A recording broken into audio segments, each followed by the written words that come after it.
Voilà. Alors, bonjour à toutes et à tous. Je suis très contente de vous accueillir ici au lycée agricole.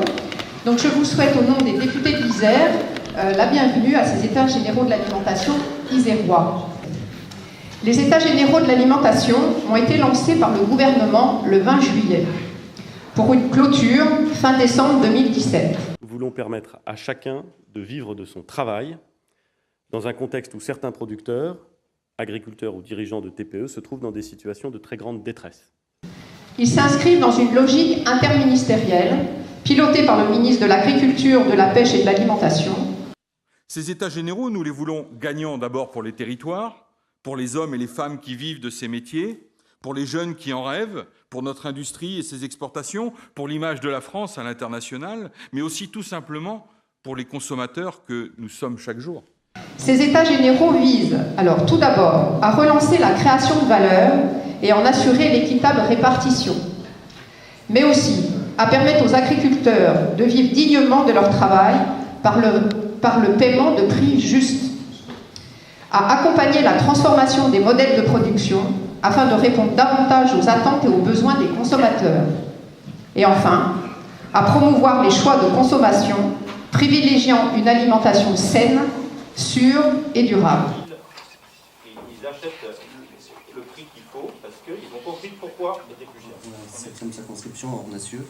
Circuit de course que j'essaie de développer moi, c'est un atelier de spiruline. En fait, ça pose la question de ce que j'appellerais la double transition. Vous avez mis une casquette là avec toutes ces personnes qui se diversifient. Sur cette question-là. Je vous laisse peut-être vous représenter. Vous avez répondu à la fois à une problématique locale, à une problématique nationale et à une problématique internationale. C'est un comité pour le Saint-Marcelin, donc on a créé en 1994, au début on était en démarche sur une appellation récente. Je crois que c'est le dernier qui intervient sur le produit qui met sa Traçabilité, producteur, transformateur, vendeur. Je suis le représentant de la coopérative agricole du Fillois. D'abord monsieur, parce qu'on est sur la commercialisation autour du bio, puis après je vous donne la parole. Il faut dire que si on est seul face à l'entreprise, on a du mal à obtenir quelque chose.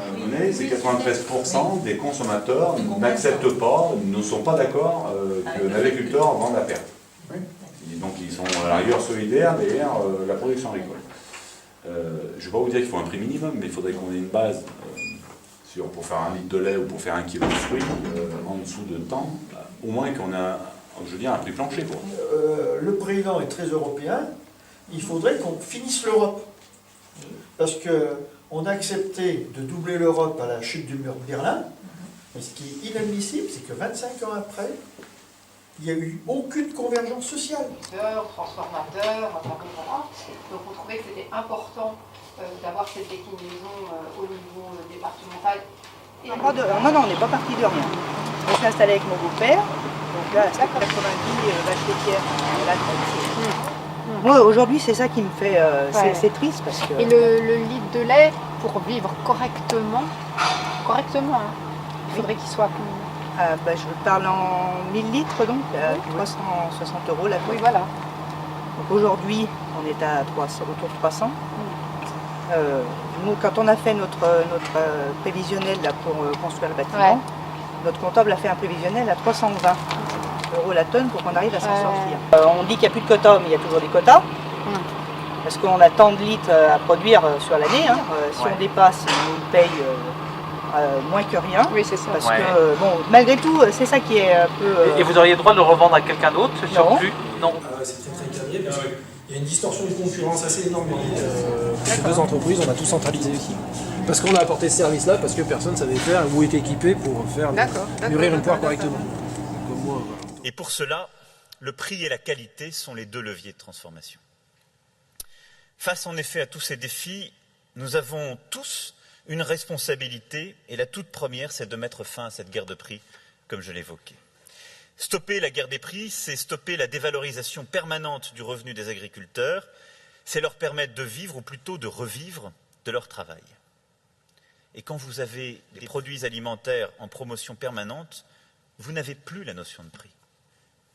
Et donc, plus rien n'a de valeur.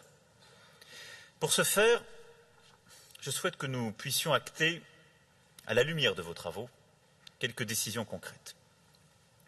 La première, c'est la mise en place d'une contractualisation rénovée avec un contrat qui serait proposé par les agriculteurs et non plus par les acheteurs, ce qui est à ce titre, à mes yeux, fondamental. Nous modifierons la loi pour inverser cette construction du prix qui doit pouvoir partir des coûts de production. Ce qui veut dire que la proposition que vous venez d'énoncer est retenue, elle sera traduite dans la loi, les prix seront construits à partir des coûts de production et que je souhaite que les négociations commerciales qui commencent dès novembre puissent refléter l'esprit de la loi à venir et faire l'objet d'un engagement de toutes les parties à ces négociations sous l'autorité des ministres. C'est vous qui avez dans votre main beaucoup du résultat. Et vous savez, en préparant ces états généraux, en regardant vos travaux, en réfléchissant à ce que j'allais vous dire, je me remémorais non seulement certains déplacements d'il y a quelques mois, mais les échanges que j'ai pu avoir avec certains d'entre vous, présents dans la salle ou absents, qui montraient d'où viennent parfois les solutions.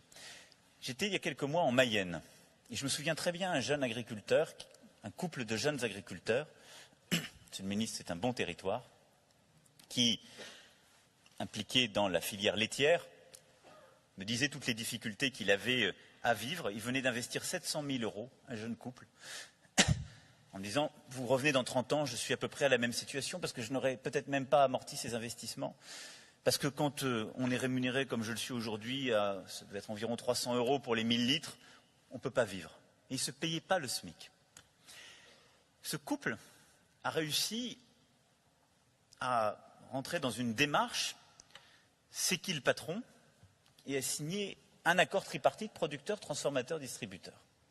Cette démarche ne doit rien à l'État, c'est une de ces démarches locales qui est faite avec des acteurs qui sont ce que vous représentez.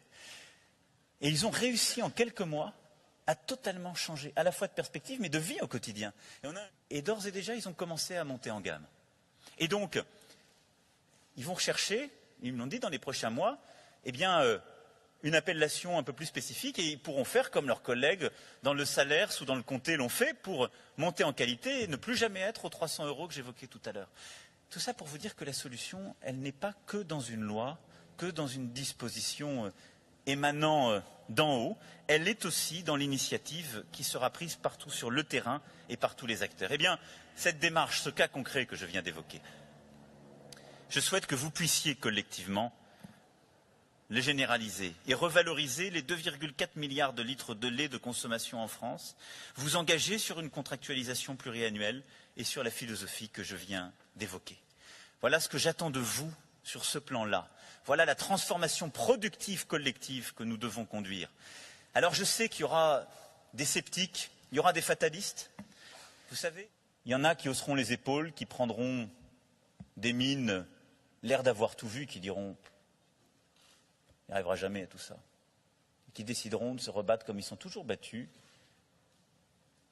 Et puis peut-être, parce qu'il y aura une majorité d'entre vous qui aura décidé de prendre ses responsabilités, et qu'ils auront à leur côté, comme vous l'avez compris, un gouvernement qui le fera, vous aurez changé les choses. Moi, je crois aux volontaires, je ne crois pas aux sceptiques.